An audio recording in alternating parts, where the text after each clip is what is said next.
നമ്മൾ സംവരണമെന്ന് കേൾക്കുമ്പോൾ പെട്ടെന്നൊരു നെഗറ്റീവായിട്ടുള്ള ഒരു തോട്ടാണ് മനസ്സിലേക്ക് വരിക.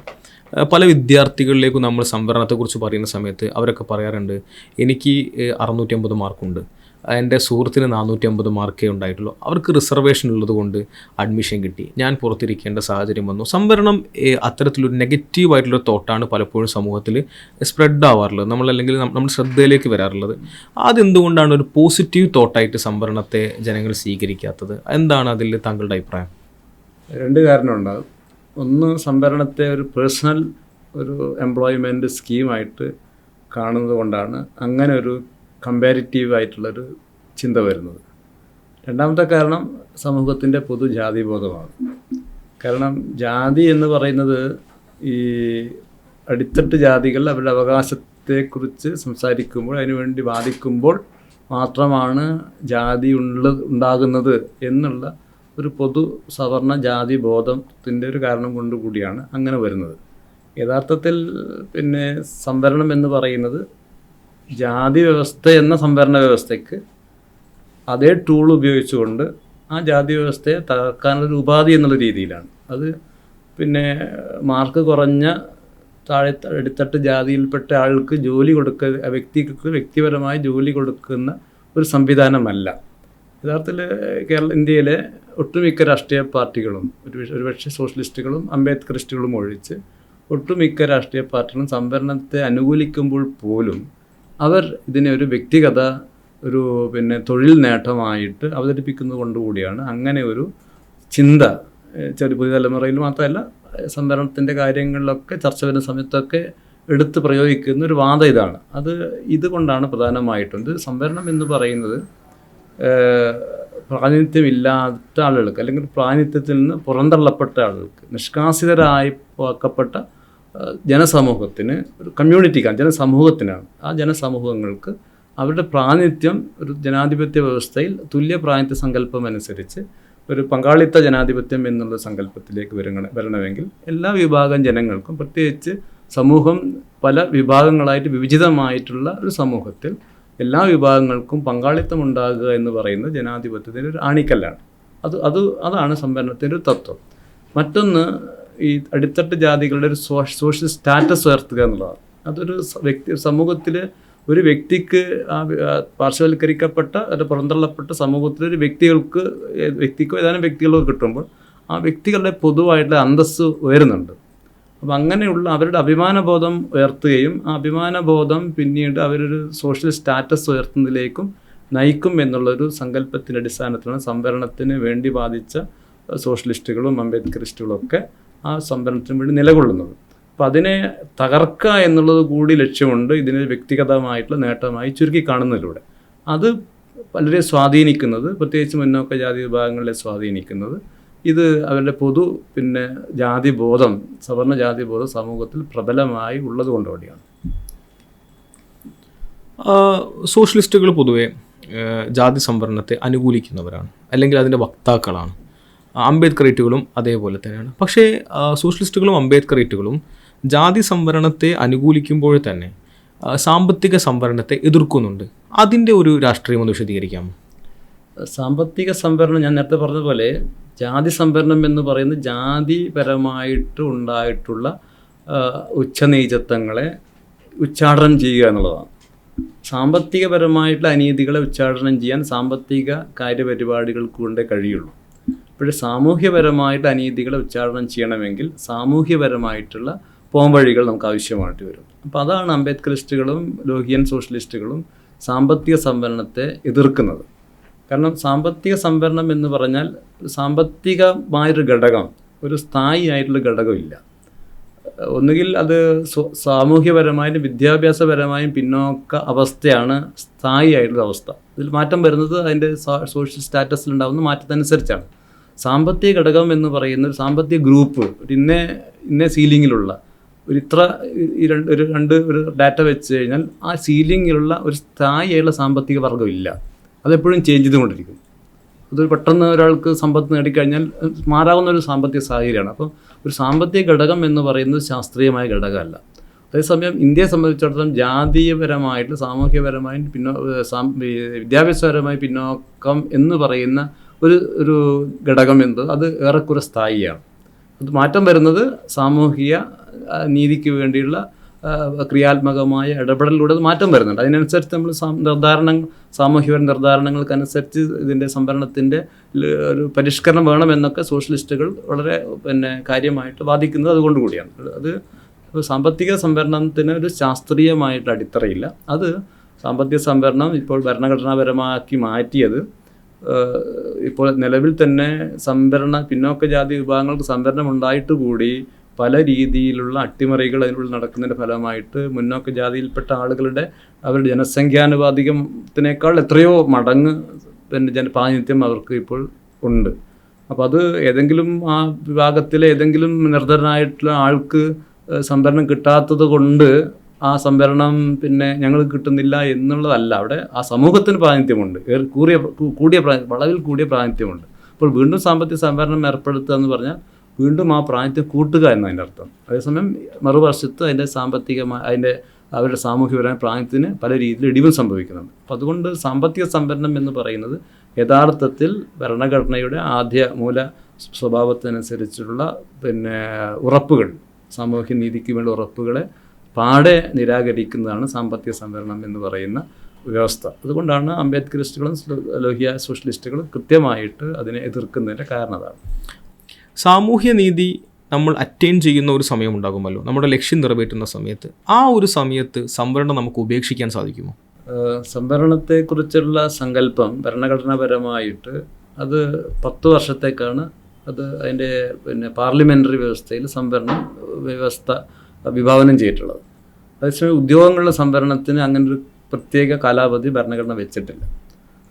പക്ഷേ അതേസമയം തന്നെ സാമൂഹ്യപരമായിട്ടുള്ള ഉന്നതിക്കനുസരിച്ച് ചില ഇപ്പം ഉദാഹരണത്തിന് കേരളത്തിലെ ഈഴവ വിഭാഗം അത് സ്വാതന്ത്ര്യത്തിന് മുമ്പേ തുടങ്ങിയ സംവരണ വ്യവസ്ഥയ്ക്ക് തിരുവിതാംകൂർ കൊച്ചിയിലും അതേമാതിരി മദ്രാസ് പ്രവിശ്യയിലും സ്വാതന്ത്ര്യത്തിന് മുമ്പേ തന്നെ ഉണ്ടായിട്ടുള്ള സംവരണ വ്യവസ്ഥകൾ ഈ ഈഴവ വിഭാഗങ്ങൾക്ക് കുറച്ചുകൂടിയുള്ള സാമൂഹികപരമായിട്ടുള്ള ഉന്നതിയിലേക്ക് വരാനുള്ള അവസരം ഉണ്ടായിട്ടുണ്ട്. അത് വെച്ച് നോക്കുമ്പോൾ ആ ഉന്നതി നേടിയിട്ടുള്ളത് ഇപ്പം പ്രാതിനിധ്യം ഉണ്ടായിട്ടുള്ള കേരള സർക്കാർ സർവീസിൽ ഈഴവ വിഭാഗങ്ങൾക്കൊരു പ്രാതിനിധ്യം ഉണ്ടായിട്ടുള്ളത് സംവരണ വ്യവസ്ഥയിലൂടെയാണ്. അത് സംവരണ വ്യവസ്ഥയുടെ ഒരു പോസിറ്റീവായിട്ടുള്ള വശമാണ്. ഈ സംവരണ വ്യവസ്ഥ എന്ന് പറയുന്നത് അതിൽ ഉള്ളിയൊരു പരിഷ്കരണം നടന്നില്ലെങ്കിൽ സംവരണ വ്യവസ്ഥ തന്നെ ഒരു ജാതി വ്യവസ്ഥ പോലെ ഉറഞ്ഞ വ്യവസ്ഥയാവാനുള്ള സാധ്യതകളുണ്ട്. കാരണം ജാതി അങ്ങനെയാണ് പ്രവർത്തിക്കുന്ന സമൂഹത്തിൽ. അപ്പോൾ സോഷ്യലിസ്റ്റുകൾ വളരെ മുമ്പ് തന്നെ പറഞ്ഞു വരുന്നത് ഈ സംവരണ വ്യവസ്ഥയ്ക്കുള്ളിൽ കാലോചിതമായിട്ടുള്ള പരിഷ്കരണം ആവശ്യമാണ്. ആ പരിഷ്കരണം എന്ന് പറയുന്നത് ക്രമമായിട്ടുള്ള സാമൂഹിക സ്ഥിതിയെക്കുറിച്ചുള്ള നിർദ്ധാരണങ്ങളിലൂടെയാണ്. അതൊരു പക്ഷേ അതിനുള്ള സ്ഥായിയുടെ കമ്മീഷൻ തന്നെ വേണ്ടി വന്നേക്കാം. ആ കമ്മീഷൻ്റെ ഒരു എത്രമാത്രം ഒരു പ്രത്യേക പിന്നോക്ക ജാതി വിഭാഗം എത്രമാത്രം സർക്കാർ സർവീസുകൾ അല്ലെങ്കിൽ രാഷ്ട്രീയ അധികാരങ്ങളിൽ എത്രമാത്രം പ്രാതിനിധ്യം നേടി, എത്രമാത്രം അവർ മൊബിലിറ്റി കൈവരിച്ചു, ചലനശേഷി ഉന്നത ജാതികളുമായിട്ട് മത്സരിച്ച് മുന്നേറുവാൻ എത്രമാത്രം മൊബിലിറ്റി കൈവരിച്ചു എന്നുള്ളതിൻ്റെ ഒരു നിർദ്ധാരണം അത് കാലാനുസൃതമായി നടക്കേണ്ടതുണ്ട്. അങ്ങനെ കാലാനുസൃതമായി നടക്കുന്നതിലൂടെ സംവരണ വ്യവസ്ഥയിൽ നിന്ന് പുറന്തള്ളേണ്ട വിഭാഗങ്ങളെ പുറന്തള്ളേണ്ടത് ആവശ്യമാണ്. അപ്പോൾ ഉദാഹരണത്തിന് ട്രാവൻകൂർ കൊച്ചിയിൽ തിരുവിതാംകൂർ ഭരണ കാലയളവിൽ ഈ മലയാളി മെമ്മോറിയൽ എന്ന പേരിൽ നായർ മെമ്മോറിയൽ വരികയുണ്ടായി. അത് പിന്നീട് സ്വാതന്ത്ര്യം വന്നതിന് ശേഷം നായർമാർക്ക് പ്രത്യേകമായി സംവരണമില്ല.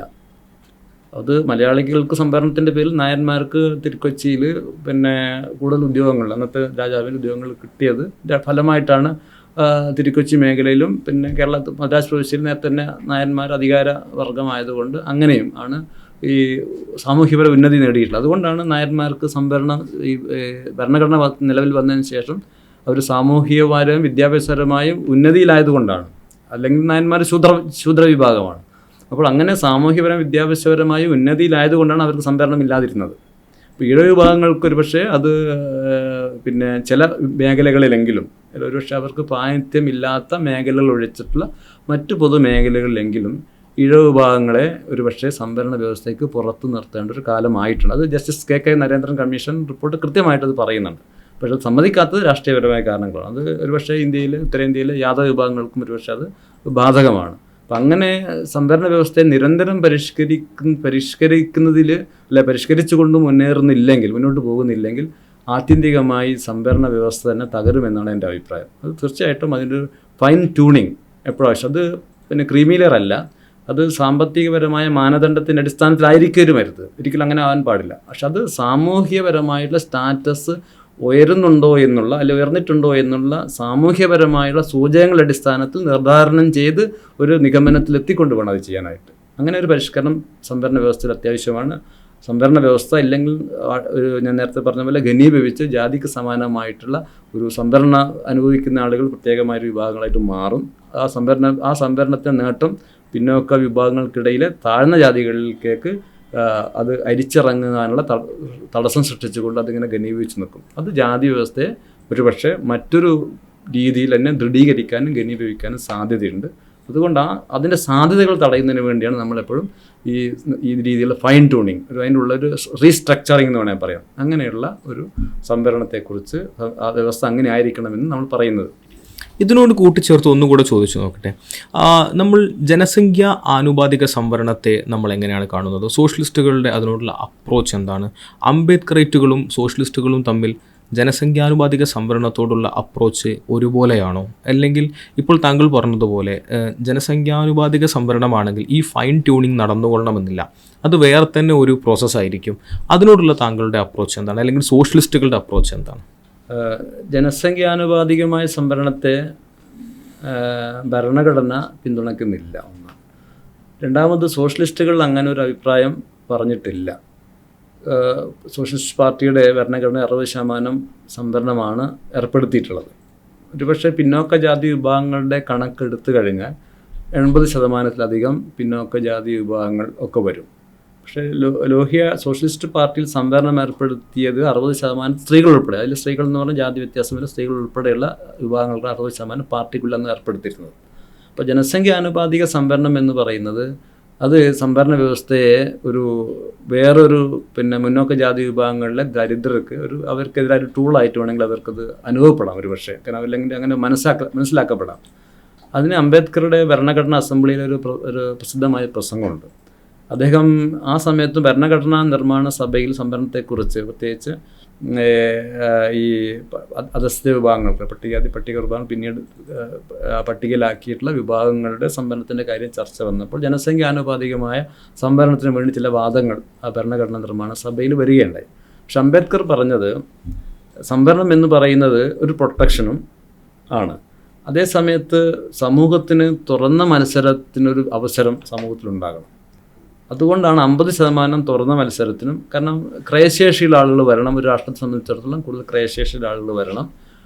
അതിനുവേണ്ടി 50% തുറന്നു വെക്കുകയും മറ്റ് 50% നിങ്ങളുടെ കഴിവ് പരിഗണിച്ചല്ല, നിങ്ങളുടെ പ്രാതിനിധ്യം പരിഗണിച്ചുകൊണ്ട് മറുപകുതി 50% ഒരു പ്രൊട്ടക്ഷൻ എന്നുള്ള രീതിയിൽ ആണ് സംവരണ വ്യവസ്ഥ ഭരണഘടന വിഭാവനം ചെയ്യുന്നത്. അതുകൊണ്ടാണ് സുപ്രീം കോടതി 50% കൂടാൻ പാടില്ല എന്ന് ഇന്ദിരാസാനി കേസിലൊക്കെ ആ കേസുകളും തുടർന്നുള്ള കേസുകൾ, ഇപ്പം ഈ റീസെൻ്റ് ആയിട്ടുള്ള ഈ സാമ്പത്തിക സംവരണ മുന്നോക്ക ജാതി സംവരണത്തിന് വേണ്ടിയുള്ളത് വന്നപ്പോഴാണ് അതിൻ്റെ ഒരു മാറ്റം വരുന്നത്. അപ്പം അത് ആ രീതിയിൽ ഒരു ജനസംഖ്യാനുപാതികമായ സംവരണം എന്ന് പറയുന്നത് ഒരു യുക്തിപരമാവാൻ സാധ്യതയില്ല. അത് അംബേദ്കറിസ്റ്റുകളും ലോഹിയൈറ്റുകളും അങ്ങനെ ജനസംഖ്യാനുപാതിക സംവരണത്തിന് വേണ്ടി വാദിച്ചിരുന്നില്ല. പക്ഷേ ഈ അടുത്ത കാലത്ത് അങ്ങനൊരു വാദം വരുന്നുണ്ട്. കാരണം അത് ഈ മേൽജാതികാർക്ക് സംവരണം വന്നതോടുകൂടി അതിൻ്റെ സീലിംഗ് ആ വാദം ആ സീലിംഗ് എന്നുള്ള ഒരു ഘടകം ഭരണഘടനാപരമായി അത് മാറ്റപ്പെടാവുന്നതാണ് എന്നുള്ള ഒരു സംഗതി ഈ 103-ാം ഭരണഘടനാ ഭേദഗതിയിലൂടെ വരുന്നുണ്ട്. അപ്പോൾ സ്വാഭാവികമായിട്ടും അത് മറ്റ് ജാതി വിഭാഗങ്ങൾക്ക് ജനസംഖ്യാനുപാതിക സംവരണത്തിന് വേണ്ടിയുള്ള ആവശ്യം ഉന്നയിക്കാൻ ഉള്ള ഒരു ഇട നൽകിയിട്ടുണ്ട്. പക്ഷെ അതൊരു മൊത്തം സമൂഹത്തെ വെച്ച് നോക്കുമ്പോൾ എൻ്റെ അഭിപ്രായത്തിൽ അത് സോഷ്യലിസ്റ്റുകളും അംബേദ്കറിസ്റ്റുകളും ജനസംഖ്യാനുപാതിക സംവരണത്തെക്കുറിച്ച് പിന്നോക്ക ജാതി വിഭാഗങ്ങൾക്കുള്ള ജനസംഖ്യാനുപാതിക സംവരണത്തെ പറയുന്നില്ല. പക്ഷേ പട്ടികവർഗ വിഭാഗങ്ങൾക്ക് അവർ ജനസംഖ്യാനുപാതികമായ സംവരണമാണ് നിലവിലുള്ളത്. അതിന് പ്രത്യേകമായ സാമൂഹിക സാഹചര്യമുണ്ട്. അതിലും നമ്മൾ നേരത്തെ പറഞ്ഞ ഒരു ഫൈൻ ട്യൂണിങ് അതിലും ആവശ്യമാണ്. പക്ഷേ പിന്നോക്ക ജാതി വിഭാഗങ്ങൾക്കിടയിൽ ഉള്ള ഒരു സംവരണം വരുമ്പോൾ അവർ ജനസംഖ്യാനുപാതികമായിട്ട് ഒരുപാട് കൂടുതലാണ്. അപ്പോൾ അങ്ങനെ വെക്കുമ്പോൾ വലിയ ഭൂരിപക്ഷം വ്യവസ്ഥകളും സംവരണ വ്യവസ്ഥയിലേക്ക് ആകുമ്പോൾ മറ്റൊരു ഇൻറ്റിഗ്രേഷൻ ആ ഇൻറ്റിഗ്രേഷൻ ഒരു പക്ഷേ സാധ്യമാവുമോ, അല്ലെങ്കിൽ അതിനൊരു തുറന്ന മത്സരത്തിന് ക്രൈസ്തേഴ്സ് രാഷ്ട്രത്തിന് വിനിയോഗിക്കാൻ പറ്റാത്ത രീതിയിലാകി പോകുക എന്നുള്ളവരൊക്കെ സംശയം ഇതിനകത്തുണ്ട്. അതുകൊണ്ട് ജനസംഖ്യാനുപാതിക സംവരണത്തെക്കുറിച്ച് ആലോചിക്കാൻ ഇപ്പോൾ സമയമായില്ല എന്നാണ് എൻ്റെ അഭിപ്രായം. ഒരുപക്ഷെ വീണ്ടും സ്ഥിതി കുറച്ചുകൂടി താഴ്ന്നു പോവുകയാണെങ്കിൽ, അല്ലെങ്കിൽ ആ രീതിയിൽ അധസ്ഥിതമാവുകയാണെങ്കിൽ ആ സമയത്ത് ഒരുപക്ഷെ നമുക്കൊരു അന്നത്തെ സാമൂഹ്യം അനുസരിച്ച് ജനസംഖ്യാനുപാതിക സംവരണത്തിന് വേണ്ടി ഉള്ള വാദങ്ങൾ ഉന്നയിക്കാൻ കഴിയുമെന്നാണ് എനിക്ക് തോന്നുന്നത്. ഈ കഴിഞ്ഞ കുറച്ച് നാളുകളായിട്ട് ഇന്ത്യൻ രാഷ്ട്രീയത്തിൽ വലിയ ചർച്ചയ്ക്കിടയായ ഒരു സംഭവമാണ് ജാതി സെൻസസ്. ജാതി സെൻസസിനെ സോഷ്യലിസ്റ്റുകൾ വളരെ ശക്തമായ രീതിയിൽ പിന്തുണയ്ക്കുന്നത് നമ്മൾ കണ്ടു. അംബേദ്കറേറ്റുകളും അതിനെ പിന്തുണയ്ക്കുന്നുണ്ട്. ജാതി സെൻസസിനെ അങ്ങനെ പിന്തുണയ്ക്കാനുള്ള കാരണം ജാതി സെൻസസ് ഏതെങ്കിലും തരത്തിൽ സംവരണത്തെ ശക്തിപ്പെടുത്തുകയും സാമൂഹ്യ നീതിയിലേക്ക് നയിക്കുമെന്നുള്ള ബോധമായിരിക്കുമല്ലോ. അതിനെ ഒന്ന് താങ്കൾക്ക് വിശദീകരിക്കാമോ?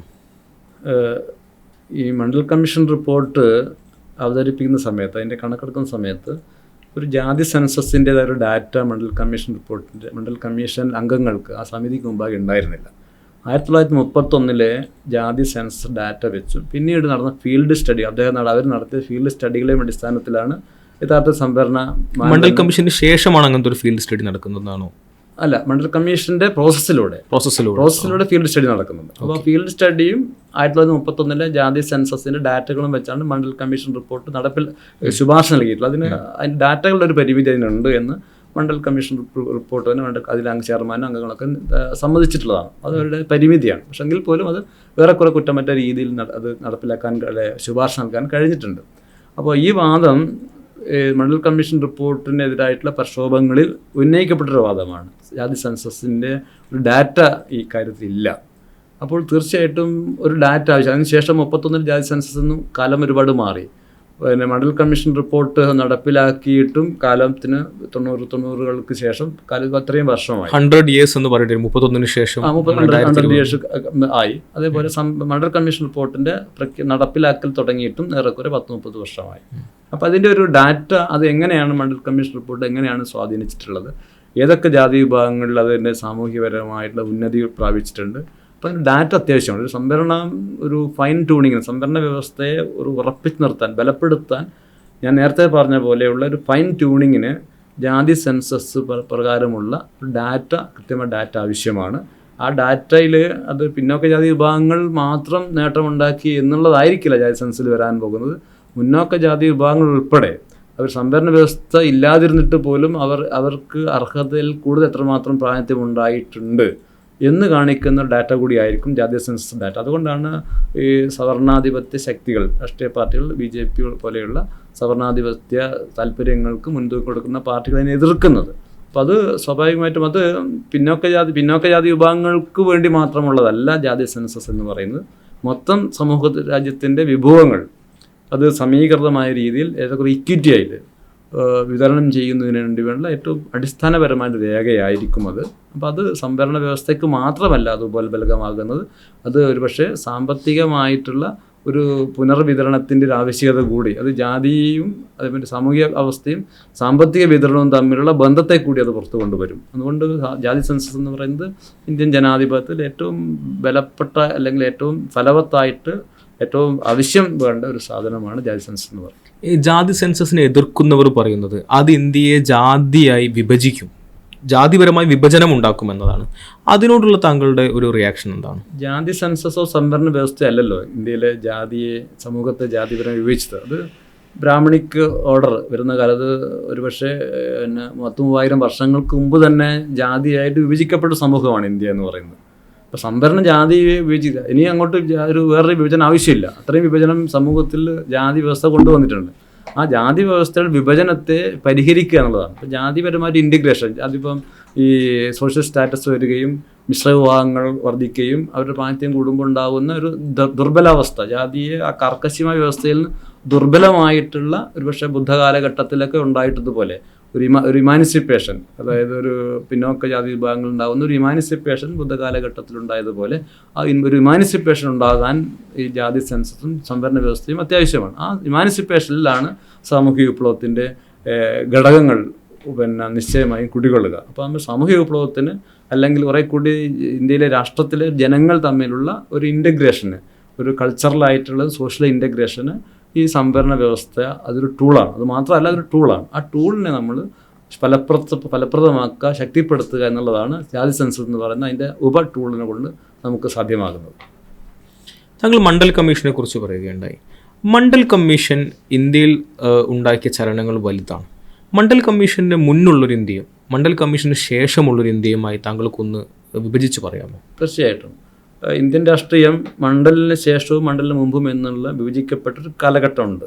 ഇപ്പോഴും അതിൻ്റെ അലയൊലികൾ നിലനിൽക്കുന്നുണ്ട്. മണ്ഡൽ കമ്മീഷൻ റിപ്പോർട്ടിൻ്റെ ഒരു മുമ്പുള്ള കാലഘട്ടം എന്ന് പറയുന്നത് 1951 ആദ്യത്തെ ഭരണഘടനാ ഭേദഗതിയിലൂടെയാണ് പിന്നോക്ക വിഭാഗങ്ങൾക്ക്, സാമൂഹ്യപരമായും വിദ്യാഭ്യാസപരമായും പിന്നോക്കം നിൽക്കുന്ന ജനവിഭാഗങ്ങൾക്ക് സംവരണ വ്യവസ്ഥ തുറന്നു കിട്ടിയത്. പക്ഷേ അന്ന് മുതൽ ഒരാവശ്യമുണ്ടായിരുന്നു. കാരണം ഇതിന് റിപ്പോർട്ട് വേണം, ഇതിന് സ്റ്റഡി വേണം. ഈ സ്റ്റഡി അത്യാവശ്യമാണ്. കാരണം സംവരണം ആരൊക്കെയാണ് സാമൂഹ്യപരമായി പിന്നോക്കം നിൽക്കുന്നത്, വിദ്യാഭ്യാസപരമായി പിന്നോക്കം നിൽക്കുന്ന ഡാറ്റ സർക്കാരിന് ആവശ്യമാണല്ലോ. അപ്പോൾ അതിന് സോഷ്യലിസ്റ്റുകൾ വളരെ ശക്തമായിട്ടുള്ള സമരത്തിൻ്റെ ഒരു സമ്മർദ്ദത്തിലാണ് കാക്ക കലേൽക്കർ കമ്മീഷൻ റിപ്പോർട്ട് കാക്ക കലേൽക്കറിനെ കമ്മീഷനായിട്ട് എന്ന ജവഹർലാൽ നെഹ്റു ഗവൺമെൻറ്, കോൺഗ്രസ് ഗവൺമെൻറ് നിശ്ചയിക്കുന്നത്. പക്ഷേ ആ Kaka Kalelkar commission report Jawaharlal Nehru government നടപ്പിലാക്കിയില്ല. തുടർന്നൊരു കോൺഗ്രസ് ഗവൺമെൻറ് നടപ്പിലാക്കിയില്ല എന്ന് മാത്രം, അത് ഫ്രീസറിൽ വെച്ചു. അത് നടപ്പിലാക്കാൻ ചെയർമാൻ തന്നെ അതിന് വിരുദ്ധമായ അഭിപ്രായം പറഞ്ഞു എന്നുള്ളതുകൊണ്ട്. പക്ഷേ കാക്ക കലേൽക്കർ കമ്മീഷൻ റിപ്പോർട്ടിൽ കാക്ക കലേൽക്കർ പറയുന്നുണ്ട് ഈ പിന്നോക്ക ജാതി വിഭാഗങ്ങൾക്ക് പ്രാതിനിധ്യമില്ല, അത് പരിഹരിക്കപ്പെടേണ്ടതാണ് എന്നൊക്കെ പറയുന്നുണ്ടെങ്കിലും ഇത് നടപ്പിലാക്കാനുള്ള സാഹചര്യമില്ല എന്നുള്ള രീതിയിൽ അദ്ദേഹത്തെക്കുറിച്ച് അദ്ദേഹത്തെ കൊണ്ട് അങ്ങനെ ഒരു ആമുഖം എഴുതിച്ചാണെന്നൊക്കെ പറയുന്നുണ്ട്. പക്ഷേ അത് പിന്നെ ആ കാക്ക കലേൽക്കർ കമ്മീഷൻ റിപ്പോർട്ട് നടപ്പിലായില്ല. അതിൻ്റെ അർത്ഥം വെച്ചാൽ അത്രയും കാലം ഈ പിന്നോക്ക ജാതി വിഭാഗങ്ങൾക്ക് നിയമപരമായിട്ടൊരു പ്രാതിനിധ്യം ഉറപ്പുവരുത്തുന്നൊരു സാഹചര്യം ഇന്ത്യൻ ഭരണഘടനയിലുണ്ടായില്ല, ഇന്ത്യൻ സാമൂഹ്യ വ്യവസ്ഥയിലുണ്ടായില്ല. ജാതിയെ അതിൻ്റേതായിട്ടുള്ള ഒരു ചലനക്രമത്തിൽ എങ്ങനെ അങ്ങ് ജാതിപരമായിട്ട് നിലനിന്ന് തുറന്നു പോകുക എന്നുള്ള സ്ഥിതിവിശേഷമാണ് ഉണ്ടായത്. മണ്ഡൽ കമ്മീഷൻ റിപ്പോർട്ട് നടപ്പിലാക്കുമെന്ന് പ്രഖ്യാപിച്ചപ്പോൾ നമുക്ക് കോലാഹലങ്ങൾ അറിയാം. അത് പിന്നെ മണ്ഡൽ ഇഷ്യൂ എന്ന് പറഞ്ഞിട്ടുള്ള അതെ, അതിന് ഇന്ത്യയിലെ കോൺഗ്രസ്, BJP, കമ്മ്യൂണിസ്റ്റ് ഗവൺമെൻറ് പാർട്ടികളൊക്കെ തന്നെ നഖശികാന്തം എതിർക്കുകയും അതിൻ്റെ അകത്ത് പിന്നെ ക്രീമി ലെയർ, സാമ്പത്തികമായ മാനദണ്ഡം കൂടി ഉൾപ്പെടുത്താനുള്ള സമ്മർദ്ദങ്ങളൊക്കെ ഒരുപാട് വരികയുണ്ടായി. അപ്പോൾ അത് യഥാർത്ഥത്തിൽ മണ്ഡൽ കമ്മീഷൻ റിപ്പോർട്ടിന് ശേഷം പിന്നോക്ക ജാതി വിഭാഗങ്ങൾക്കിടയിലുള്ള ഞാൻ നേരത്തെ പറഞ്ഞ ഇമാനിസിപ്പേഷൻ, അതിൻ്റെ ഒരു അഭിമാനബോധം, അതിൻ്റെ ഒരു ഉണർവ് എന്ന് പറയുന്നത് നിസ്തുലമായൊരു സാധനമാണ്. അത് യഥാർത്ഥത്തിൽ അതിൻ്റെ ഫലപ്രാപ്തി യഥാർത്ഥത്തിൽ പിന്നെ മണ്ഡൽ കമ്മീഷൻ റിപ്പോർട്ട് 52 ഈ 27% സംവരണം പറയുന്നുണ്ടെങ്കിലും അതിൻ്റെ ഫലത്തിൽ 12% പിന്നോക്ക ജാതി വിഭാഗങ്ങൾക്ക് പ്രാതിനിധ്യം ഉണ്ടായിട്ടുള്ളൂ എങ്കിൽ പോലും അതുണ്ടാക്കിയ ഒരു ഇമാനിസിപ്പേഷൻ ഉണർവ് എന്ന് പറയുന്നത് വലിയ തോതിൽ ഒരു പ്രധാനപ്പെട്ട ഒരു കാര്യം. അംബേദ്കറുടെ മരണശേഷം അംബേദ്കർ തന്നെ വിസ്മൃതിയിലായിപ്പോയി. യഥാർത്ഥത്തിൽ മണ്ഡൽ കമ്മീഷൻ റിപ്പോർട്ടിന് ശേഷമാണ് അംബേദ്കർ ഉയർത്തെഴുന്നേൽക്കുന്നത്.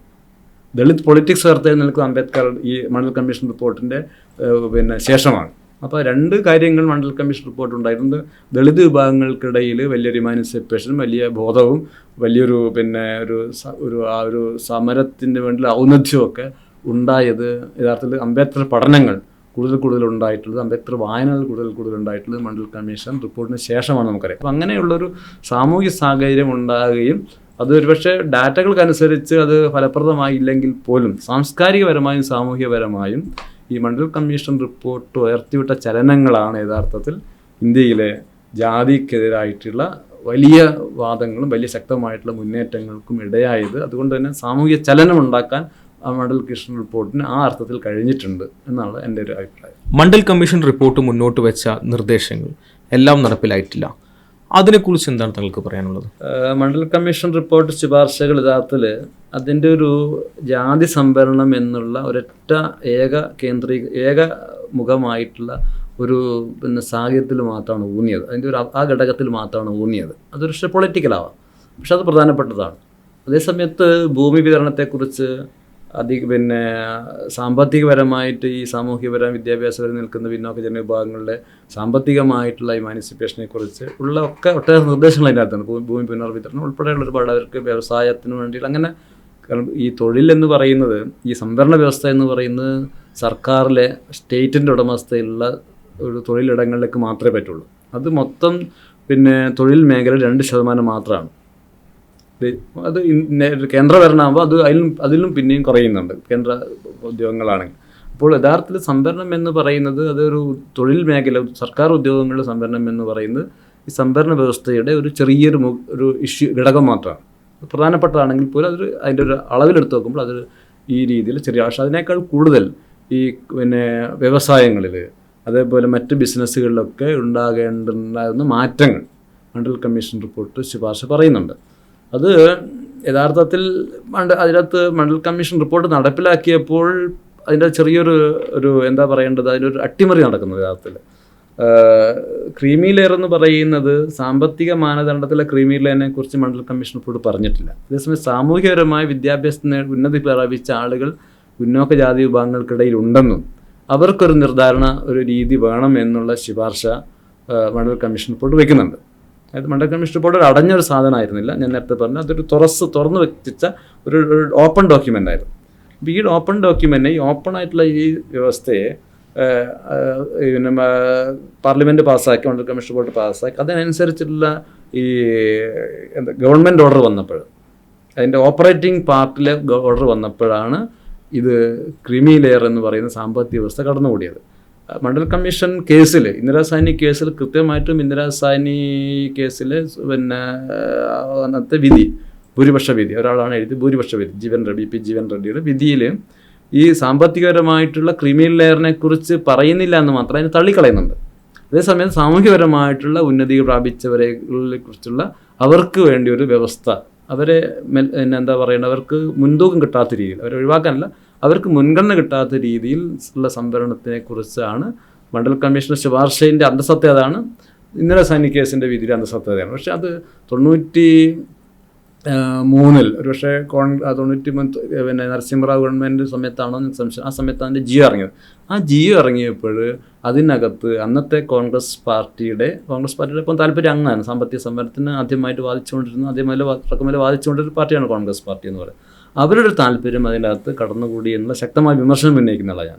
അങ്ങനെയാണത് ഒരു ക്രീമി ലെയർ വാദം, അതിൻ്റെ അകത്ത് കമ്മ്യൂണിസ്റ്റ് EMS ഉൾപ്പെടെ ആളുകളുടെ വാദമുണ്ട്. അങ്ങനെ ഒരു പൊതുബോധം, ഈ പാർട്ടികളാൽ പ്രതിദാനം ചെയ്യപ്പെടുന്ന പൊതു സവർണ ബോധം ഈ ക്രീമി ലെയറിനെ, സാമ്പത്തിക ക്രീമി ലെയറിനെ കൂടി ചേർത്തുകൊണ്ടാണ് മണ്ഡൽ കമ്മീഷൻ റിപ്പോർട്ട് നടപ്പിലാക്കാൻ വേണ്ടി ശ്രമിച്ചിട്ടുള്ളത്. അതുകൊണ്ടാണ് 27% ഒരു പ്രാധാന്യത്തിൽ നിന്നും അതിൻ്റെ ഓപ്പറേഷൻ പാർട്ട് വന്നപ്പോൾ പിന്നോക്ക ജാതി വിഭാഗങ്ങളുടെ ഒരു പ്രാതിനിധ്യം ഇത്രയും കാലം കൊണ്ട് 12% ഒതുങ്ങിപ്പോയ പ്രധാനപ്പെട്ട കാരണം ഈ സാധനമാണ്. ഇന്ത്യയിലെ സോഷ്യലിസ്റ്റുകളുടെ ഏറെക്കാലത്തെ ഒരു ആവശ്യമാണ് മണ്ഡൽ കമ്മീഷനോട് നടപ്പിലായത്. സോഷ്യലിസ്റ്റുകൾ ഇന്ത്യയിൽ അധികാരത്തിൽ വന്നിരുന്നില്ല എങ്കിൽ മണ്ഡൽ കമ്മീഷൻ പോലുള്ള ഒരു കമ്മീഷൻ നടപ്പിലാകുമെന്ന് താങ്കൾ പ്രതീക്ഷിക്കുന്നില്ല? ഒരിക്കലുമില്ല. കാരണം അത് കാക്കക്കലർ കമ്മീഷൻ റിപ്പോർട്ട് നെഹ്റു ഗവൺമെൻറ് മാത്രമല്ല ഫ്രീസ് ഇന്ദിരാഗാന്ധിയുടെ government Mandal commission 77 Mandal commission പ്രഖ്യാപിക്കുന്നത് സോഷ്യലിസ്റ്റുകൾക്ക് പ്രായത്തിലുള്ള ഗവൺമെൻറ്റാണ്. അന്ന് ജനസംഘം കൂടി അതിൻ്റെ അകത്ത്, അന്ന് ജനതാ പാർട്ടി ജനസംഘക്കാരുള്ളതാണ്. ജനസംഘക്കാരുടെ എതിർപ്പിനെ മറികടന്നുകൊണ്ടാണ് അന്ന് മണ്ഡൽ കമ്മീഷൻ റിപ്പോർട്ട് പ്രഖ്യാപിച്ചിട്ടുള്ളത്. നേരത്തെ കർപ്പൂരി ഠാക്കൂറിൻ്റെ ഒരു കാലത്ത് ബീഹാറിൽ സോഷ്യലിസ്റ്റുകളുടെ അധികാരത്തിൽ വന്നപ്പോഴാണ് അവിടെ പിന്നോക്ക ജാതി വിഭാഗങ്ങൾക്കും അതിപിന്നോക്ക ജാതി വിഭാഗങ്ങൾക്കും ക്രമീകരണം അനുസരിച്ചുള്ള സംവരണം ഏർപ്പെടുത്തിയത്. അതിനെതിരായിട്ട് RSകാരും ജനസംഘക്കാരും വലിയ പ്രക്ഷോഭം നടത്തുന്നുണ്ട്.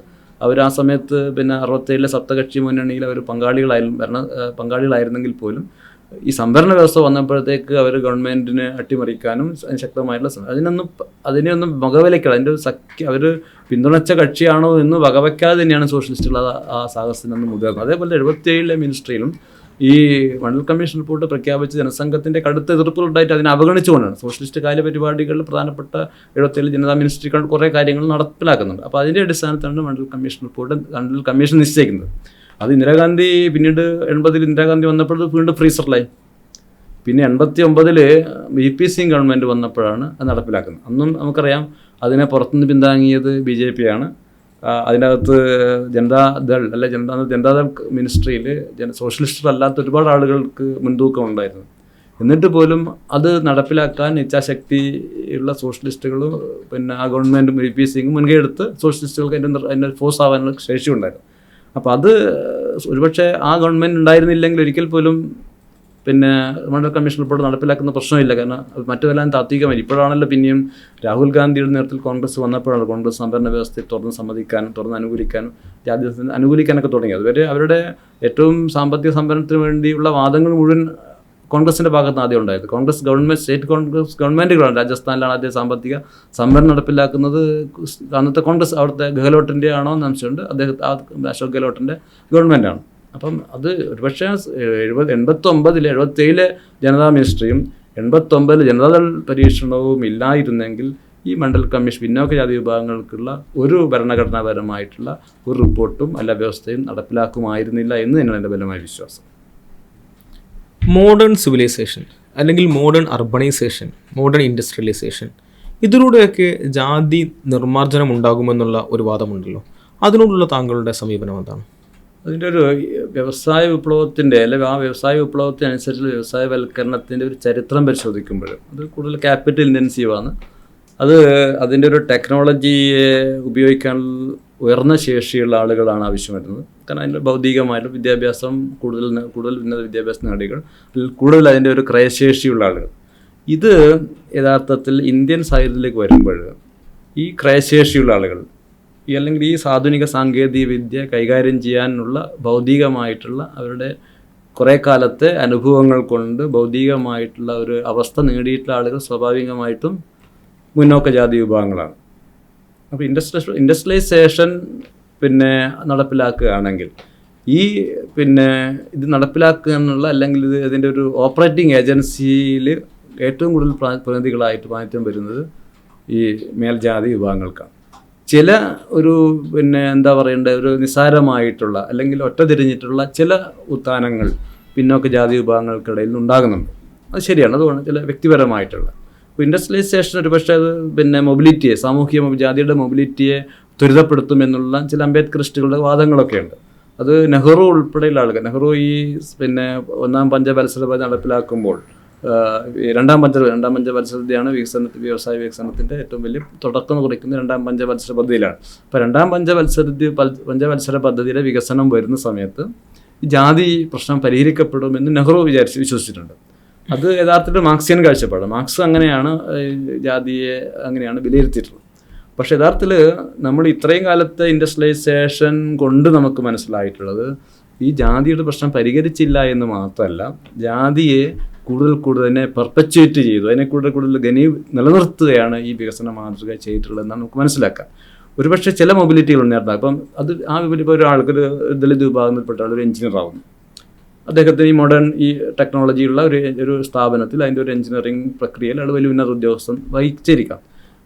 അതുകൊണ്ടുണ്ടാകുന്ന മൊബിലിറ്റി എന്ന് പറയുന്നത് അദ്ദേഹത്തിൻ്റെ വ്യക്തിപരമായ ഒരു കുടുംബത്തിൽ ഒതുങ്ങുന്ന മൊബിലിറ്റിയാണ്. അതൊരു സാമൂഹ്യപരമായ മൊബിലിറ്റി അല്ല. അപ്പോൾ ഈ കുടുംബപരമായിട്ടല്ല വ്യക്തിഗതമായി ഉണ്ടാകുന്ന മൊബിലിറ്റിയെ സാമൂഹ്യപരമായ മൊബിലിറ്റി ആയിട്ട് തെറ്റിദ്ധരിക്കുകയാണ് ഇവിടെ ചെയ്യുന്നത്. അപ്പോൾ അത് അങ്ങനെയാണെങ്കിൽ ഈ 75 വർഷത്തെ ഇൻഡസ്ട്രിയലൈസേഷൻ കൊണ്ട് ഈ സ്ഥാനങ്ങളിലേക്ക് വന്ന് അല്ലെങ്കിൽ ഇതിൻ്റെ ഒരു വികസന പ്രക്രിയയിലേക്ക് വന്നിട്ടുള്ള ഈ അധസ്ഥ വിഭാഗങ്ങൾ, അത് ദളിത്, പട്ടികജാതി, പട്ടികവർഗ വിഭാഗങ്ങളിൽപ്പെട്ട ആളുകളുണ്ട് ഒരുപാട്. അപ്പോൾ അവരുടെ ഉണ്ടായിട്ട് പോലും എന്തുകൊണ്ട് ആ ജാതി സമൂഹങ്ങളിൽ മൊബിലിറ്റി ഉണ്ടായില്ല? അപ്പം ഇവിടെ ഇന്ത്യയിലെ ലോഹി അത് പറയുന്നുണ്ട്. ലോഹി അത് കൃത്യമായിട്ട് അംബേദ്കറും അത് പറയുന്നു. അംബേദ്കർ ആദ്യം ഇൻഡസ്ട്രിയലൈസേഷനെ ഇതിനെ മറികടക്കുമെന്ന് വിശ്വസിക്കുമ്പോൾ തന്നെ അംബേദ്കറുടെ വാചകമുണ്ട്. ഇത് ഈ വികസനം അത് കമ്മ്യൂണിസ്റ്റ് വികസന മാതൃകയിലെ കമ്മ്യൂണിസത്തിൻ്റെ വിഷയങ്ങളെ സമീകരിക്കുക, അതിനെ തുലനം ചെയ്യുമ്പോഴാണ് പറഞ്ഞതെങ്കിൽ പോലും അത് കമ്മ്യൂണിസം അതിൻ്റെ രീതി നടപ്പിലാക്കി കഴിഞ്ഞാൽ ഇവിടെയുള്ള ബ്രാഹ്മണരാണ് അതിൻ്റെ നേതൃസ്ഥാനത്ത് വരിക എന്ന് അംബേദ്കർ പറയുന്നത്. അതിൻ്റെ പാഠഭേദം ഇതാണ്. അത് അദ്ദേഹം അങ്ങനെ പറയും. ഇതിൻ്റെയും കൂടി ഉൾക്കൊണ്ടായിരിക്കണം അദ്ദേഹം പറയുന്നത്. കാരണം പിൽക്കാലത്ത് അദ്ദേഹം ഗാന്ധിയുടെ വികസന ഒരു സങ്കല്പം അധസ്ഥ വിഭാഗങ്ങൾക്ക് ഏറ്റവും ഗുണകരമാകും എന്നുള്ള ഒരു അഭിപ്രായം അദ്ദേഹം പറഞ്ഞതായിട്ട് ഞാൻ മനസ്സിലാക്കിയിട്ടുണ്ട്. ലോഹി അത് കൃത്യമായിട്ട് പറഞ്ഞു. ഈ വികസന മാതൃക, ഈ കൊളോണിയൽ വികസന മാതൃക, അത് കമ്മ്യൂണിസത്തിൻ്റെ ആയാലും മുതലാളിത്തിൻ്റെതായാലും ഒരു പാറ്റേണാണ്. ആ പാറ്റേണിലുള്ള മാതൃക ഇന്ത്യയിൽ അടിച്ചേൽപ്പിക്കുമ്പോൾ ആരാണോ മുൻപന്തിയിലുണ്ടായിരുന്നത്, അതേവരെ ഏത് ജാതി വിഭാഗമാണോ മുൻപന്തിയിലുണ്ടായിരുന്നത് ആ വിഭാഗം തുടർന്ന് മുൻപന്തിയിൽ തന്നെ നിൽക്കും. അപ്പോൾ അതുകൊണ്ടാണ് സോഷ്യലിസ്റ്റുകൾ പറയുന്നത് ഇന്ത്യയിലെ വികസന മാതൃകയും ഇന്ത്യയിലെ ജാതി വ്യവസ്ഥയും പരസ്പരം, വികസന മാതൃക ഇൻഡസ്ട്രിയലൈസേഷൻ്റെ വികസന മാതൃകയാണ്, അല്ല കൊളോണിയൽ വികസന മാതൃകയാണ്. ഈ വികസന മാതൃകയും ഇന്ത്യയിലെ ജാതി വ്യവസ്ഥയും പരസ്പരം പെർപ്പച്വേറ്റ് ചെയ്യുന്നതാണ്, പരസ്പരം നിലനിർത്തുകയും പരസ്പരം വളർത്തുകയും ചെയ്യുന്നതാണ്.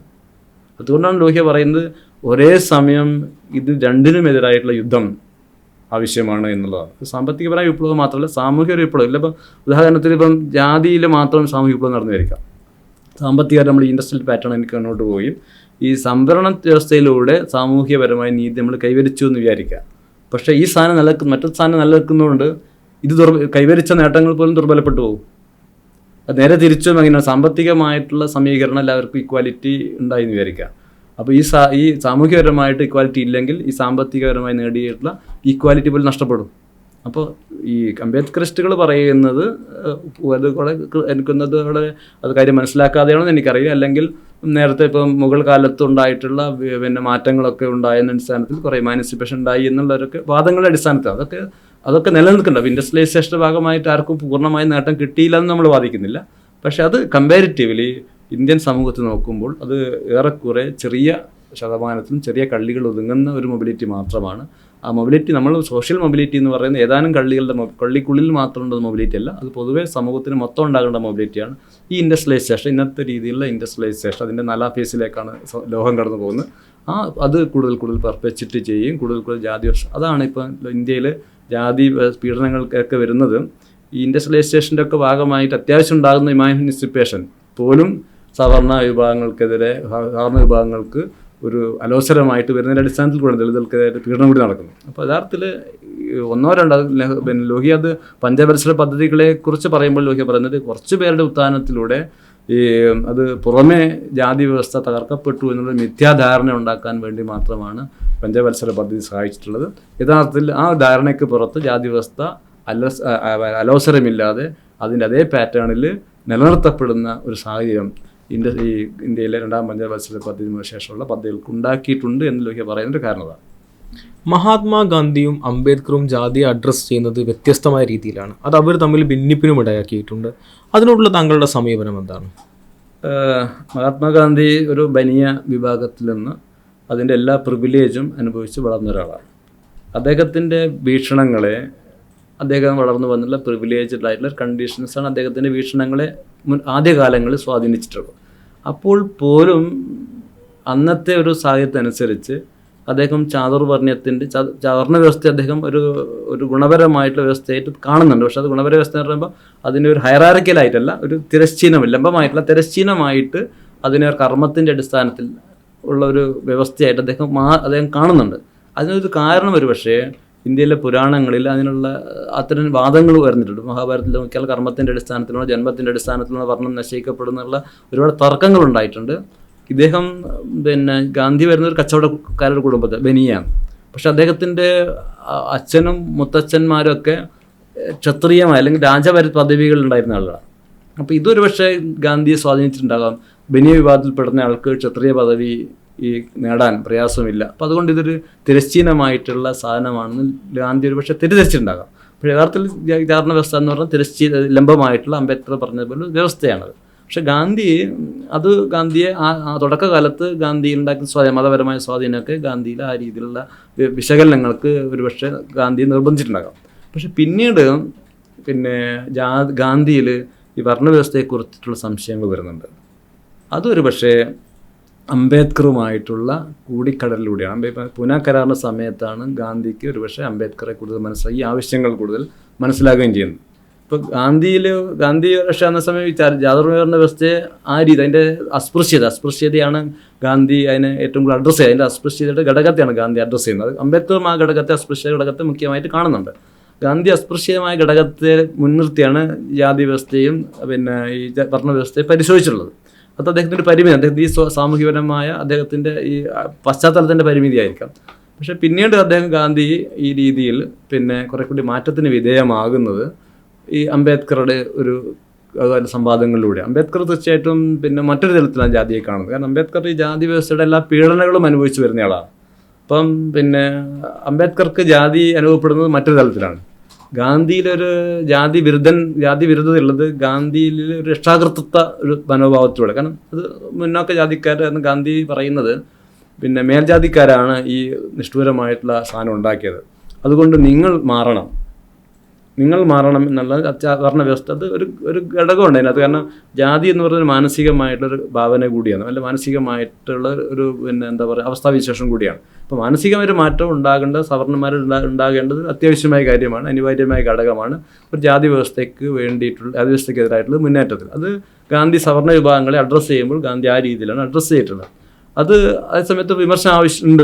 ഗാന്ധി ഒരു കർത്തൃത്വ പദവിയിൽ എന്നുള്ള രീതിയിലാണ് ഗാന്ധി ജാതിക്കെതിരായിട്ട് സംസാരിച്ചതെന്നുള്ള അംബേദ്കറുടെ വാദത്തിൽ കഴമ്പുണ്ട്. കാരണം അംബേദ്കർ അതിൻ്റെ എല്ലാ പ്രിവിലേജുകളും ഇല്ലാതെ, ഒരു കാര്യത്തിൽ പ്രിവിലേജ് ഇല്ലാതെ വളർന്നയാളാണ്, എല്ലാത്തിൻ്റെ പീഡ അനുഭവിച്ച് വളർന്നയാളാണ്. അപ്പം അംബേദ്കർ ജാതിയിൽ പോകുന്നത് ഈ ദളിത് വിഭാഗങ്ങൾ, അധസ്ഥ വിഭാഗങ്ങൾക്കിടയിലുണ്ടാകുന്ന ഇമാനിസിപ്പേഷനിലൂടെ അവർ അഭിമാനം ഉയർത്തുന്നതിലൂടെയുള്ള ഒരു പോരാട്ടത്തിലൂടെയാണ്.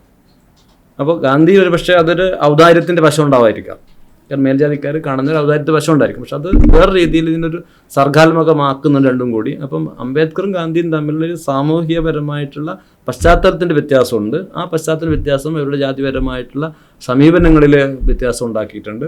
പക്ഷേ അംബേദ്കറുമായിട്ടുള്ള പൂന കരാർ സമയത്ത് അംബേദ്കറുമായിട്ടുള്ള നിരന്തരമായിട്ടുള്ള സമ്പർക്കങ്ങൾ ഗാന്ധിയിൽ കുറെ കൂടി യഥാർത്ഥ ജാതി എന്ന് പറഞ്ഞ യാഥാർത്ഥ്യത്തെ ഗാന്ധി പതുക്കെ ഉൾക്കൊള്ളുകയും ജാതി പോകണമെന്ന അവസാന ഘട്ടത്തിൽ പറയുകയും മിശ്രവിവാഹിതർ അവർണരും സവർണരും തമ്മിലുള്ള താഴ്ന്ന ജാതിക്കാരും മേൽജാതിക്കാരും തമ്മിലുണ്ടാകുന്ന വിവാഹങ്ങളെ മാത്രമേ ഞാൻ ആശീർവദിക്കുകയുള്ളൂ എന്നുള്ള നിലപാട് ഗാന്ധി എടുക്കുന്നുണ്ട്. ചാതുർണ്ണ വർണ്ണവ്യവസ്ഥയെ ആദ്യം പിന്തുണച്ച ഗാന്ധി വർണ്ണവ്യവസ്ഥ പോകണമെന്ന് അവസാനം പറയുന്നുണ്ട്. അതൊരു അംബേദ്കറുമായിട്ടുള്ള സമ്പർക്കത്തിൻ്റെ ഭാഗമായിട്ട് പോസിറ്റീവായിട്ട് ഗാന്ധിയുടെ മാറ്റമാണ്. ആ ഗാന്ധിയാണ് നമ്മൾ കാണേണ്ടത്. ഗാന്ധി തന്നെ എപ്പോഴും പറയുന്നത് എൻ്റെ അവസാനത്തെ വാചകമാണ് എൻ്റെ വാചകം, മുമ്പുള്ളതൊക്കെ ഞാൻ റദ്ദ് ചെയ്താണെങ്കിൽ അത് നിലനിൽക്കാത്തതാണെന്നുള്ള രീതിയിൽ ഗാന്ധി പറയുന്നുണ്ടല്ലോ. അപ്പോൾ ആ രീതിയിൽ ഗാന്ധിയെ വായിക്കേണ്ടതുണ്ട്. അതേപോലെ അംബേദ്കറും സംവാദാത്മകതയുള്ള ആളുകളാണ്. കാരണം ഗാന്ധിയുടെയൊക്കെ ഒരു ബുദ്ധൻ്റെയൊക്കെ ആദ്യം അംബേദ്കർ ഗാന്ധി ധാർമ്മികമായിട്ടുള്ള ബോധത്തിൽ വരുമ്പോൾ അംബേദ്കർ കുറെ കൂടി നിയമപരമായിട്ടുള്ള സംവിധാനങ്ങളിലാണ് ഊന്നിയിട്ടുള്ളത്. പിന്നീട് ഇപ്പോൾ അംബേദ്കറിസ്റ്റുകളും അത് തന്നെയാണ് പറഞ്ഞത്. പക്ഷേ അംബേദ്കറിൽ ധാർമ്മികമായി അംബേദ്കർ ഇതിനെ കണ്ടു എന്ന് പറയാൻ ഒരു പ്രധാനപ്പെട്ട കാരണം അംബേദ്കർ ബുദ്ധമതത്തിലേക്ക് ചേരുകയും ബുദ്ധൻ്റെ അഷ്ടാംഗ മാർഗങ്ങൾ അതിൻ്റെ അദ്ദേഹത്തിൻ്റെ പ്രധാനപ്പെട്ട കാര്യപരിപാടിയിലേക്ക് മാറ്റുകയും ചെയ്യുമ്പോൾ ബുദ്ധൻ ധാർമ്മികമായ മാറ്റത്തെക്കുറിച്ച് പറയുന്നുണ്ട്, മനുഷ്യൻ്റെ മനസ്സിലുണ്ടാക്കുന്നത്. ഇപ്പം അത് ഒരു റോമിയൻ റോളൻഡിനാണ് ഒരു പുസ്തകത്തിന് പേര് ഓർക്കുന്നില്ല, അംബേദ്കർ എഴുതിയിട്ടുള്ള ഒരു അവതാരികയിൽ അതിൻ്റെ ഒരു പഠനത്തിൽ അംബേദ്കർ മാനസികമായിട്ട് മനുഷ്യനിലുണ്ടാകുന്ന മാറ്റത്തെക്കുറിച്ച് പറഞ്ഞിട്ടുണ്ട്. അപ്പോൾ അവിടെ ഗാന്ധിയും അംബേദ്കറും അക്കാര്യത്തിൽ സംഘർഷമില്ല, പരസ്പര പൂരകമായിട്ടാണ് അംബേദ്കറും ഗാന്ധിയും പോകുന്നത്. അതേസമയം ഒരു കാര്യമുണ്ട്, അവർ തമ്മിൽ സമാനത എന്ന് പറയാവുന്നത് അംബേദ്കർ ജാതി ഹിന്ദുയിസത്തിൻ്റെ ഒരു പ്രധാനപ്പെട്ട വിഷയമായിട്ട് കണ്ടു, ഗാന്ധി ഹിന്ദുയിസത്തിൻ്റെ വിഷയത്തിലാണ് ഗാന്ധിയെ കണ്ടത്. രണ്ട് ദിശയിലാണെന്ന് മാത്രം. അംബേദ്കർ പറഞ്ഞത് ഹിന്ദുയിസത്തിൻ്റെ എല്ലാ മിത്തുകളെ താർക്കണം, ഹിന്ദുയിസത്തിൻ്റെ എല്ലാ സാധനങ്ങളെ ഈ ആശയപരമായ ധാരകളെ താർക്കുന്നത് ലളിതൻ്റെ പക്ഷത്തൊക്കുമ്പോൾ പൂർണ്ണമായും ശരി. കാരണം ഈ സ്മൃതികളും ശ്രുതികളും പുരാണങ്ങളാണ് ജാതി വ്യവസ്ഥയെ ഊട്ടിയുറപ്പിച്ചുള്ളത്. അത് അംബേദ്കർ ബുദ്ധമതത്തിലേക്ക് മാറുന്നതോടുകൂടി തന്നെ അംബേദ്കർ ഈ മതത്തിൻ്റെ ഒരു ഘടകം ജാതിയിൽ പ്രവർത്തിക്കുന്നു എന്ന് അംബേദ്കർ സമ്മതിക്കുന്ന പോലെയാണ്. ഗാന്ധിയും അങ്ങനെ തന്നെ ഹിന്ദുയിസത്തെ പരിഷ്കരിക്കുക എന്നുള്ള ഗാന്ധി, ജാതിക്കെതിരായിട്ട് ജാതി ഇല്ലാത്ത രീതിയിൽ ഹിന്ദുയിസത്തെ പരിഷ്കരിക്കുക എന്ന രീതിയിലാണ് ഗാന്ധി ഊന്നിയിട്ടുള്ളത്. അംബേദ്കർ തുടക്കത്തിൽ ഹിന്ദുയിസത്തെ പരിഷ്കരിക്കാൻ ജാതി പോകണം എന്നുള്ള അഭിപ്രായം പറയുകയും പിന്നെ ഹിന്ദുയിസം തന്നെ അത് അദ്ദേഹത്തിൻ്റെ പിന്നീടുള്ള അനുഭവത്തിനനുസരിച്ച് ഹിന്ദുയിസം തന്നെയാണ് മാറേണ്ടത്, അല്ലെങ്കിൽ ഹിന്ദുയിസം തന്നെയാണ് അപകടം എന്ന് പറയുകയും ചെയ്യുന്നത്. അത് രണ്ടും പൂരകമായിട്ടുള്ള കാര്യങ്ങളായിട്ടാണ് ഞാൻ മനസ്സിലാക്കിയിട്ടുള്ളത്.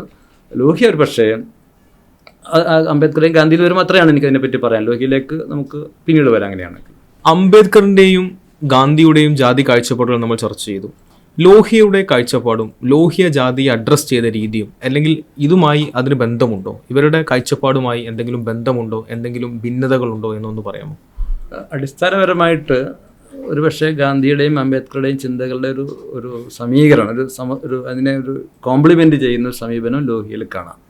എന്നാൽ അതിനപ്പുറത്ത് ഞാൻ നേരത്തെ പറഞ്ഞ പോലെ ഗാന്ധി ജാതിയെ പൂർണ്ണമായും ഒരു വിശകലനാത്മകതയിലേക്ക് പോയിട്ടില്ല. അംബേദ്കർ വിശകലാത്മകതയിലേക്ക് പോവുകയും അത് മതത്തിൻ്റെ ഒരു ബന്ധം, മതത്വമായി ബന്ധപ്പെട്ട് ഹിന്ദുയിസമായിട്ട് ബന്ധപ്പെട്ടാണ് ജാതിയെ കണ്ടിട്ടുള്ളത്. ലോഹി എന്നാൽ മതവുമായി ബന്ധപ്പെടുത്തിയല്ല ജാതിയെ കാണുന്നത്. അംബേദ്കർ വളരെ കണിശമായിട്ട് ഇന്ത്യൻ മിത്തോളജിയിൽ തന്നെ അതിൻ്റെ ഘടകങ്ങളെ അന്വേഷിക്കുന്നുണ്ട്. ലോഹിയ അങ്ങനെയല്ല ജാതിയെ സമീപിച്ചിട്ടുള്ളത്. ലോഹിയ രാഷ്ട്രീയപരമായിട്ടാണ് ജാതിയെ സമീപിച്ചിട്ടുള്ളത്. ലോഹ്യ ഈ മതത്തിൻ്റെ ഒരു ബന്ധത്തിനപ്പുറത്ത്, ഒരു മതബദ്ധമായിട്ടല്ല, മതബദ്ധത്തിനപ്പുറത്ത് അതൊരു മതബോധത്തിനും അല്ല മതത്തിൻ്റെ ഒരു എല്ലാ വേലിക്കെട്ടുകൾക്കും അപ്പുറത്തുള്ള ഒരു സാമൂഹിക വ്യവസ്ഥയായിട്ട്, അല്ലെങ്കിൽ സാമൂഹിക ഉപകരണമായിട്ടാണ് ജാതിയെ കണ്ടിട്ടുള്ളത്. അതിൽ പിന്നെ ലോഹ്യ പറയുന്നത് ജാതി ഉണ്ടാകുന്ന സാഹചര്യങ്ങളെക്കുറിച്ചാണ്.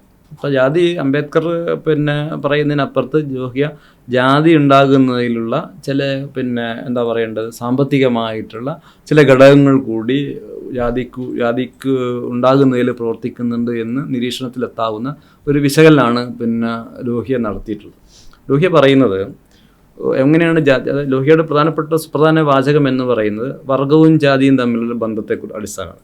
ലോഹ്യ പറയുന്നത് വർഗം എന്ന് പറയുന്നത് പിന്നെ ജാതിയുടെ പിന്നെ ലൂസാവുന്ന, അല്ലെങ്കിൽ പിന്നെ എന്താ പറയേണ്ടത് പിന്നെ കുറച്ചും കൂടി ചലനാത്മകമായിട്ടുള്ള ജാതി, വർഗം എന്ന് പറയുന്നത് ചലനാത്മകമായ ജാതിയാണ്. ജാതി എന്ന് പറയുന്നത് നിശ്ചലമായിട്ടുള്ള വർഗമാണ്. അപ്പം ഒരു ജാതിയിൽ നിന്ന് വർഗത്തിലേക്കും, അതായത് ജാതിയിൽ നിന്ന് വർഗത്തിലേക്ക് അയഞ്ഞു പോകുന്ന ഒരവസ്ഥയും വർഗത്തിൽ നിന്ന് ജാതിയിലേക്ക് ഘനീഭവിക്കുന്ന അവസ്ഥയും തമ്മിലുള്ള ആന്തോളനം, ഇത് രണ്ടിനുള്ള ആന്തോളനമാണ് മനുഷ്യ ചരിത്രം എന്ന് മാർക്സിന് വ്യത്യസ്തമായിട്ട് ലോഹ്യ പറയുന്നുണ്ട്. അപ്പം ഇത് പിന്നെ അപ്പം എങ്ങനെയാണ് ജാതി ഒരു സമൂഹത്തിൽ വർഗം ഉണ്ടാകുന്നത്, എങ്ങനെയാണ് ജാതി എങ്ങനെയാണ് ഒരു രൂഢമൂലമാകുന്നത് എന്നുള്ളതിനെക്കുറിച്ച് ലോഹ്യ പറയുന്നത്, ഒരു സമൂഹത്തിൽ പിന്നെ അഭിവൃദ്ധി ഉണ്ടാകുന്നു, ഐശ്വര്യം ഉണ്ടാകുന്നു, അതിനു വേണ്ടിയുള്ള ചലനം ഉണ്ടാകുന്നു. ആ ചലനമുള്ളതിലേക്കും അത് വർഗത്തിലേക്ക് നയിക്കുന്നു. അപ്പോൾ ജാതി അവിടെ അയയുന്നു. അപ്പം മൊത്തം ഒരു സമൂഹത്തിലെ മൊത്തം കാര്യക്ഷമതയ്ക്ക് വേണ്ടിയിട്ടുള്ള ചലനങ്ങൾ ജാതിയിൽ നിന്നും വർഗത്തിലേക്ക് ഉള്ള ഒരു അയഞ്ഞ സമൂഹ വ്യവസ്ഥയിലൂടെ കടന്നു പോകും സമൂഹം. അപ്പം വർഗത്തിലെത്തുമ്പം, ഒരു ഘട്ടത്തിലെത്തുമ്പം ഈ ഐശ്വര്യവും സമ്പത്തും സംരക്ഷിക്കാനുള്ളൊരു ഉത്തരവാദിത്വം സമൂഹം പ്രദർശിപ്പിക്കും. അപ്പോൾ ആ സമയത്ത് ഈ ഒരു സമൂഹത്തിലുണ്ടാകുന്ന അതേ ചലനങ്ങൾക്കനുസൃതമായി അതിൻ്റെ ബാഹ്യ സമൂഹത്തിലുണ്ടാകുന്ന ചലനങ്ങളുണ്ടാവും. അപ്പോൾ അവിടെ നിന്ന് സമ്മർദ്ദം വരും ഇത് തകരാതിരിക്കാൻ.